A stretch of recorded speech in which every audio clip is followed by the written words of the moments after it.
but this video is going to be focusing on our masculine energy, what a healthy masculine looks like, what a divine masculine is, what it means to be overactive or underactive in our masculine, and how to kind of help balance that.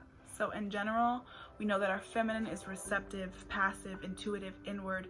On the other hand, our masculine is projective, active, and outward. What a natural or healthy masculine energy manifests as, or what it looks like, is confidence, strength, responsibility, focus, logic, supportive, direction, protection. That's a big one, is protection. It looks like boundaries, discipline, assertiveness. We just want to remember that, there is no masculine without feminine, there is no feminine without masculine. To me, I think when it comes to healers and spiritual workers, we're usually lacking in our masculine energy because we are lacking boundaries, and the masculine is kind of like a direct manifestation, is a very earthly energy, grounding energy, and that energy is literally just as important as the spiritual, intuitive energy. So a healthy masculine is going to look just like what it sounds like: asserting our boundaries, being certain, being motivated, being active. This can also be looked at as our divine masculine when our masculine is healthy and balanced. Whenever our divine masculine is imbalanced, it becomes our wounded masculine. It becomes a wounded archetype, as we talked about in the last video. And what does a wounded masculine look like when it's overactive? It looks like abusive, an abusive power. It looks like over dominance, aggression, control, materialistic, values. It's very competitive and confrontational. It has this aspect of unavoidance, especially of emotions. It's not supportive. It's very unsupportive. It's very unstable, and it can come across as bragging or being narcissistic. And on the other end, equally, what does it look like when our wounded masculine is underactive, meaning maybe too much feminine energy or not enough masculine energy in general? It will look like low self-esteem, fear. Fear is a huge one. When you're lacking in masculine energy, you're going to be fear-based as hell. Confusion, lacking energy, lacking clarity, procrastination, lacking motivation, unreasonable, indecisive. And also, depending on your sign, obviously your sun sign, moon sign, rising, this can have a lot of effect on your masculine and feminine energy. But I know that I myself do struggle with masculine energy a lot. It's so easy for me to sit down, being an air sign, and write ideas and write, lists and lists of ideas. And when it comes to actually putting them to action, it is a huge struggle, and it's something that I have to kind of like really focus on in order to achieve. So we talked about why our feminine is wounded, collectively. Let's talk about why our masculine is wounded collectively. So from the beginning of time, our culture has been a largely dysfunctional, patriarchal society. And these behaviors of war and violence and all the patterns and the values of like economic importance, and especially greed as well, this stems from the wounded masculine. When we talk about masculinity, we have to address this like new modern day term that everyone, on social media uses, and it's called toxic masculinity.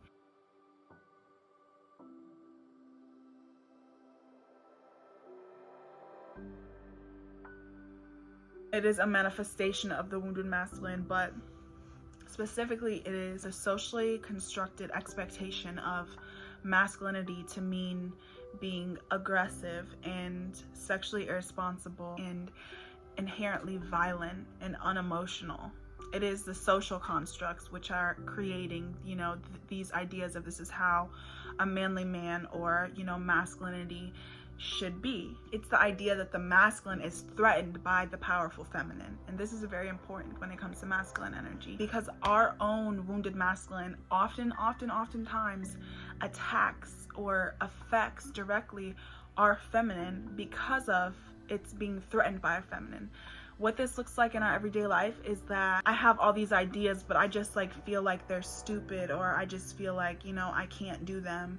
I don't have the confidence to do them, or no one's gonna support me. This is all these ways, and so many more, is the way that our masculine, our wounded masculine, is attacking and threatening and wounding our feminine because he is threatened by her. The feminine is a very strong, powerful energy because it is, in essence, the soul. And so the masculine, which is material manifestations, oftentimes becomes threatened by the feminine in general. So from this wounded masculine, this is what causes us to create an external self, seemingly functional external self, and this can be viewed as the ego, honestly, in which there are worldly rewards.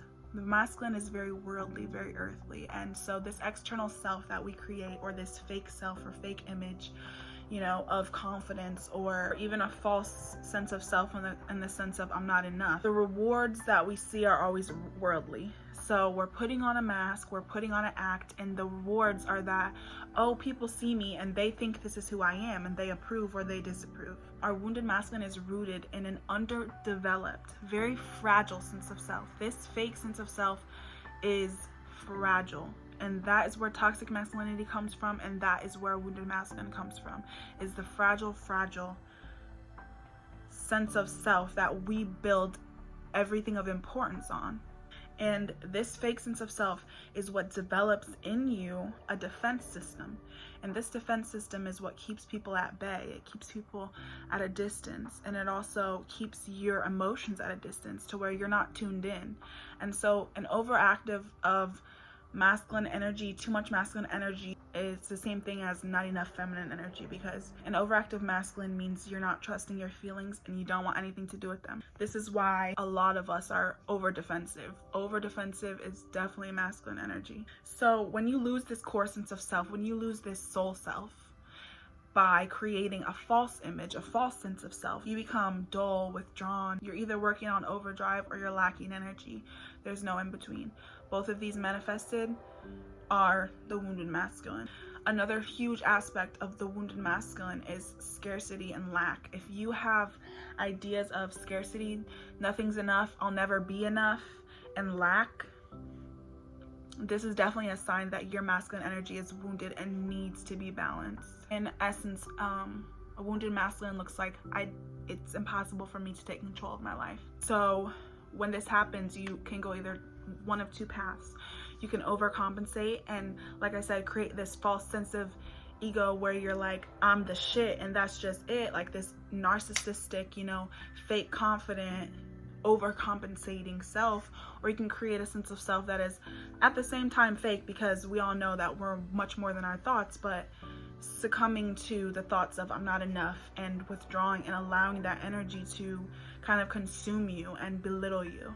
To heal your masculine energy, you're definitely going to have to call up on the feminine. Healing your masculine looks like listening to your soul's blueprint, listening to your soul's purpose versus the blueprint that society constructs for you and tells you this is what it means to be successful.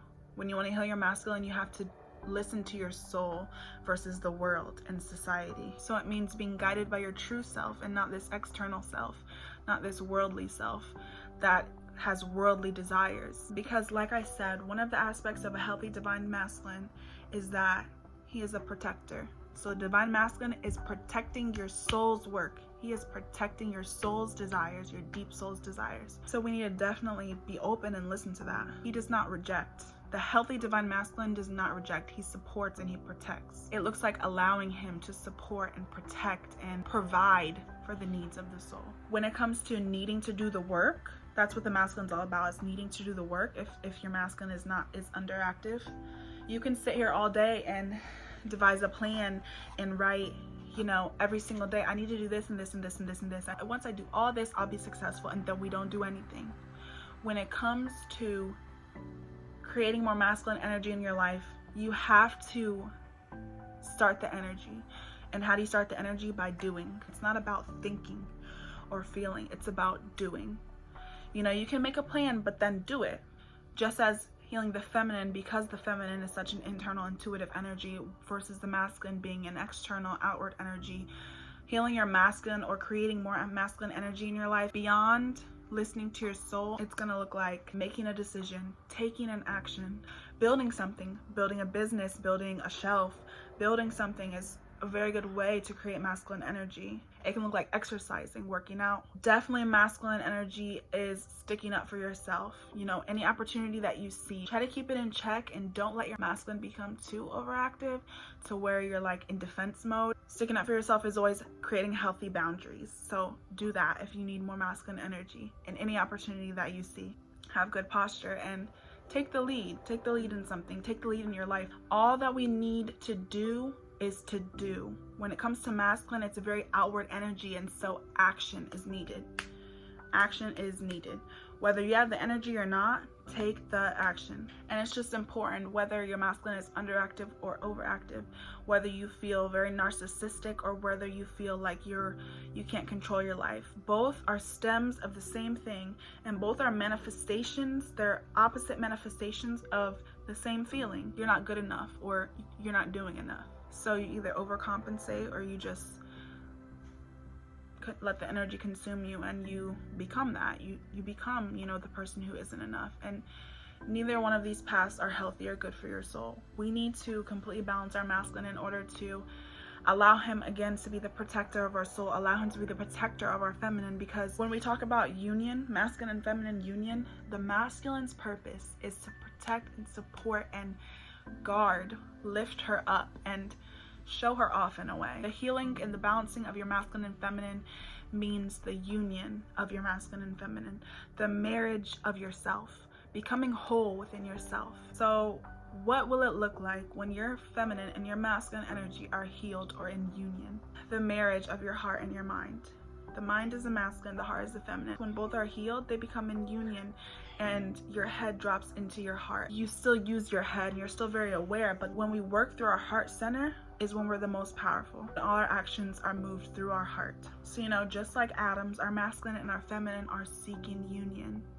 And all these ways that they're imbalanced are, ultimately ways that become known and manifest to us to give us the ability to heal, and so they can be together.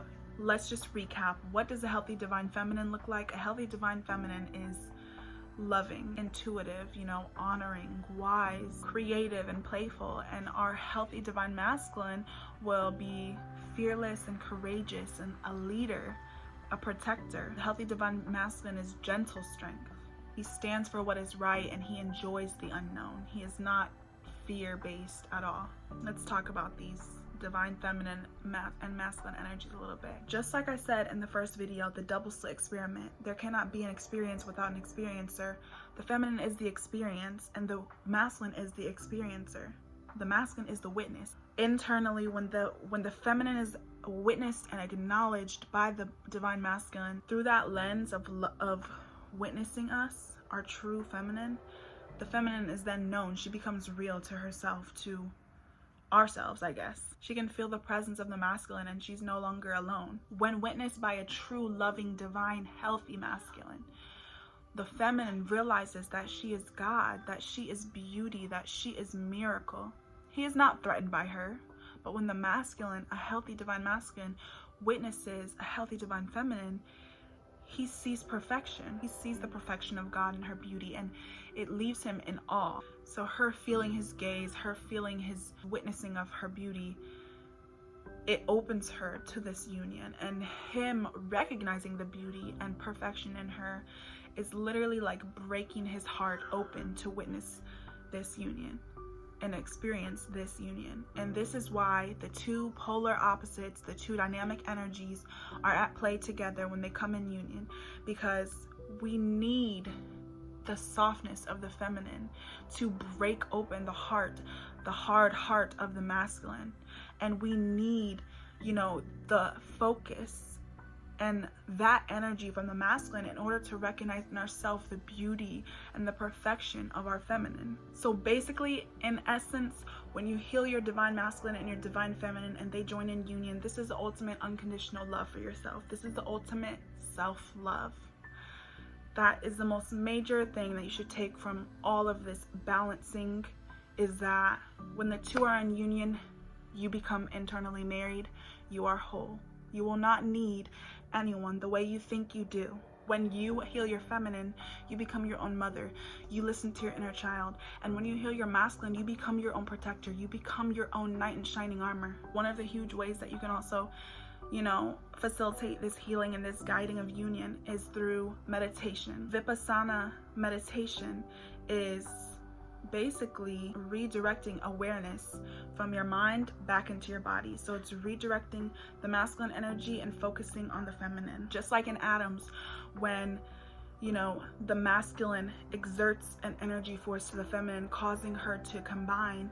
In the same way, us focusing, you know, our masculine focusing on our feminine is what causes her to create, to come alive, to feel alive and beautiful. So in essence, it's moving from mind to heart, and meditation can help a lot with that. The synergy between this union and this balance can literally create anything. You can manifest so much when you are not only in tune, but when your divine masculine and feminine are in union, healthy, balanced, and healed. From this union, basically is birthed unconditional love. It creates a balanced viewpoint of life and of yourself, and a healthy viewpoint of life and of yourself. There you have it. Masculine, feminine, how to balance them, why that shit is so important, and how beautiful the union is meant to be for us.